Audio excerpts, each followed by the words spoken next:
गणाधीश जो ईश सर्वा गुणांचा, मूळारंभ आरंभ तो निर्गुणाचा. नमो शारदा मूळ चत्वार वाचा, गमो पंथ आनंत या राघवाचा. जय जय रघुवीर समर्थ.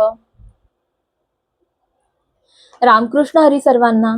आज आपण संत तुकाराम महाराजांच्या गाथेतील अभंग क्रमांक 26 पाहतोय.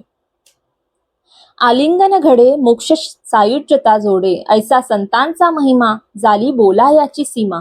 तीर्थे पर्व काळ अवघी पाया पे सकळ, तुका म्हणे देवा त्यांची केली पावे सेवा.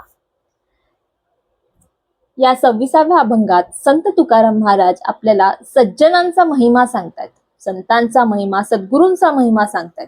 कसे असतात हे संत आणि काय देतात समाजाला, त्यांचे किती उपकार आहेत या समाजावर, ते आपल्याला 26व्या अभंगात कळतं.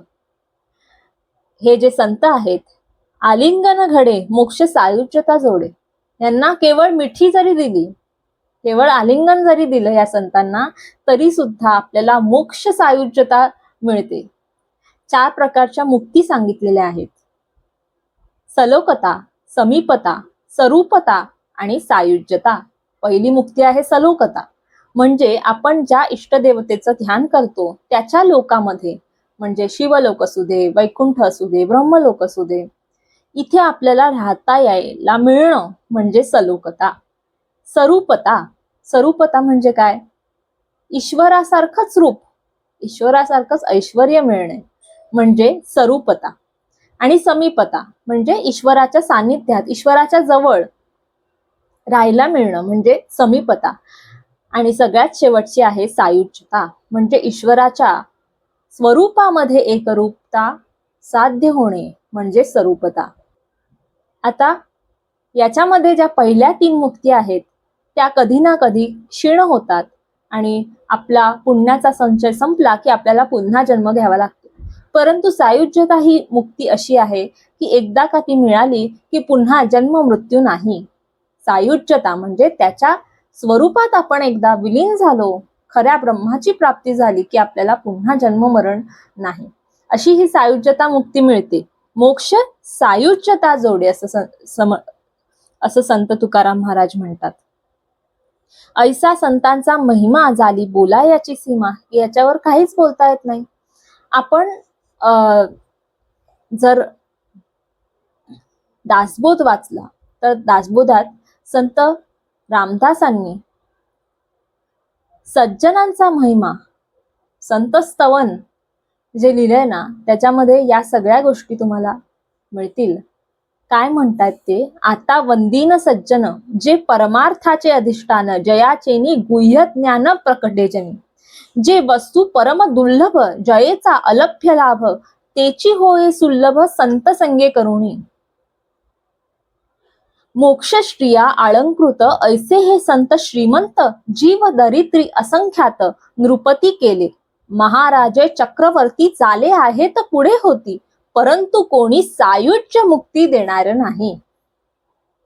काय म्हणतायत की संत कशाने अलंकृत आहेत? तर या मोक्षाने, मोक्षश्रीने अलंकृत आहे. मोक्षश्रिया अलंकृत असे हे संत श्रीमंत आहेत.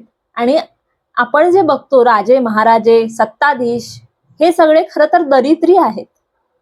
का दरिद्री आहेत त्याचं कारण पुढच्या ओवीमध्ये सांगतात. महाराजे चक्रवर्ती झाले आहे तर पुढे होती. असे असंख्य राजे झाले, चक्रवर्ती सम्राट झाले, पुढे पण होणार आहेत, पण त्याच्यापैकी एकही जण तुम्हाला सायुज्य मुक्ती देणार नाही. परंतु कोणी सायुज्य मुक्ती देणार नाही. जे त्रैलोकी नाही दान ते करीती संत सज्जन, तया संतांचे महिमान काय म्हणून वर्णावे. असं जे दान आहे सायुज्य मुक्तीचं, ते कोण करू शकतात? ते फक्त आणि फक्त संतच करू शकतात. असं हे त्रैलोक्याचं जे दान आहे, मोठं दान आहे, ते संतांनी केलं, म्हणून त्यांचा महिमा किती वर्णावा तेवढा कमीच आहे. ऐसा संतांचा महिमा झाली बोलायाची सीमा, असं तुकाराम महाराज म्हणतात. ऐसी संतांची महिमा बोली जेती तुकी उणी उपमा, जयाचेनी मुख्य परमात्मा प्रकट होय. काय आहे संतांची महिमा? की त्याच्याने मुख्य परमात्मा जे परब्रह्म आहे ते साक्षात आपल्या समोर प्रकट होतं, अशी संतांची महिमा आहे. आणि म्हणूनच खरं तर तीर्थ पर्वकाळ हे कशासाठी आहे, त्या परमात्म्याला भेटण्यासाठी आहे. आणि म्हणूनच संतांच्या पायी हे सगळे तीर्थ आणि पर्वकाळ नांदत असतात. तीर्थे पर्वकाळ अवघी पायापे सकळ, तुका म्हणे देवा त्यांची केली पावे सेवा. अशा या संतांची आपण सेवा केली, त्यांचं भजन केलं, त्यांनी सांगितलेल्या मार्गाचं अनुसरण केलं, मग मात्र आपण देवाला सुद्धा प्रसन्न करू शकतो. त्यांच्या सेवेनेच देव प्रसन्न होतो. आपण केलेली सेवा ही खरं तर देवालाच पावत असते, कारण संत हे परमात्म स्वरूपच असतात. असा हा 26वा अभंग याचं विवेचन इथेच थांबवते.